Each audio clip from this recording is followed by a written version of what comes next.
കൈവിടലായിട്ട് കാലുമിലേക്ക് വീഴും. പോട്ടെ പോട്ടെ. എന്താ ചേച്ചി എന്തൊക്കെയുണ്ട് വിശേഷങ്ങൾ? ഓ എന്ത് വിശേഷം പ്രകാശ.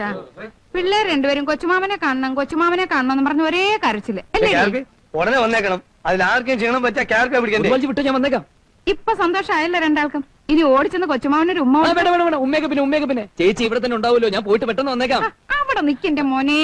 നിന്നെ ചേച്ചി കൊതിതീരെ ഒന്ന് കാണട്ടെ. അയ്യേ നീ വല്ലാതങ്ങ് കറുത്തു പോയല്ലോ. ക്ഷീണിക്കുകയും ചെയ്തു. ദേ നോക്കിയേ നിന്റെ എല്ലാം ഒക്കെ വെളിയിൽ കാണാം.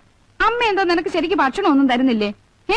ഈ അമ്മയുടെ ഒരു കാര്യം എപ്പോ നോക്കിയാലും ഒരു സാമ്പാറും തരും ചാവണ വരെ ഇനി അത് മാറില്ല. നീ അങ്ങോട്ട് വാ. ചേച്ചി നിനക്ക് ഇറച്ചി മീനും ഒക്കെ വെച്ച് ചോറ് തരാം. അതിനൊക്കെ സമയമുണ്ടല്ലോ ചേച്ചി. അല്ല ചേച്ചി കാസർഗോഡ് പോയില്ലേ? ഓ അതൊന്നും പറയണ്ട എന്റെ മോനെ.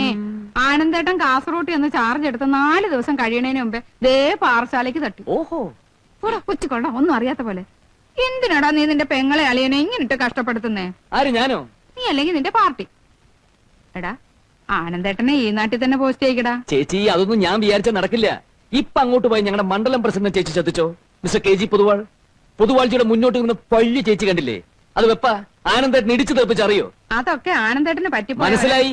പൊതുവാഴ്ചയെ ചെന്ന് കണ്ട് മാപ്പ് പറയാൻ പറ. മാപ്പും കോപ്പും ഒക്കെ കൊറേ പറഞ്ഞു. ഇനിയും ഒരുപാട് പ്രാവശ്യം പറയേണ്ടി വരും. എടാ നീ ചേച്ചിയെ സഹായിക്കില്ലേ? നടക്കില്ലേ ചേച്ചി?